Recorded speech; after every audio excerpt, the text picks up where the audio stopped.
souhaiterais des gants Ouais. en cuir mais léger. Léger, quelque chose de souple en fait. D'accord.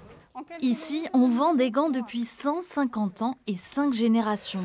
On va quand même essayer le 8 par acquis de conscience. À l'origine de cette aventure, un couple, Marie Rebérol et Pierre Bisserier. Venus du pays du Gant en Haute-Vienne, ils s'installent au Havre, rue de Paris, en 1870. Pendant que Pierre taille dans les peaux d'agneau, Marie coud. Une histoire qu'aime raconter Claudie, leur arrière-petite-fille. Les gens portaient des gants, été comme hiver. Donc, si vous voulez, on pouvait être uniquement gantier. De la fin du 19e à la Seconde Guerre mondiale, le magasin est aussi étroitement lié à la grande époque des transatlantiques. Une aubaine pour les bisseriers, installée dans l'artère la plus commerçante de la ville. Quand on débarque au Havre ou avant d'embarquer au Havre, bien entendu, si on voulait faire des emplettes, le meilleur endroit, c'était la rue de Paris. On était sûr de pouvoir trouver ce qu'on y cherchait.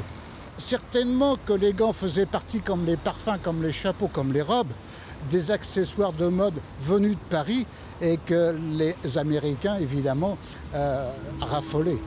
Au moment de la Seconde Guerre mondiale et des bombardements de 1944, la boutique, comme tout le centre-ville, est entièrement détruite.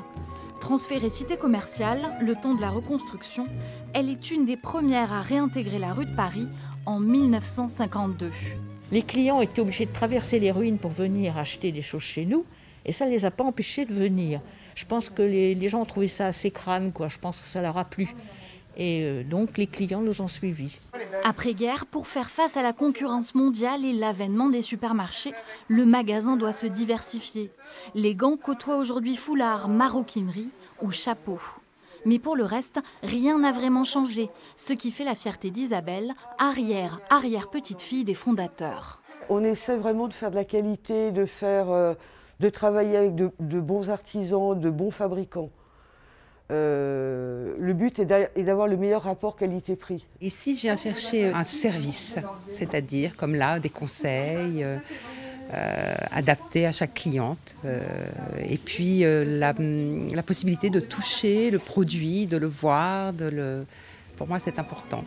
150 ans, 3 guerres et 5 générations plus tard, la maison Bisserier est toujours là, bien décidée à ne pas faire juste partie du passé.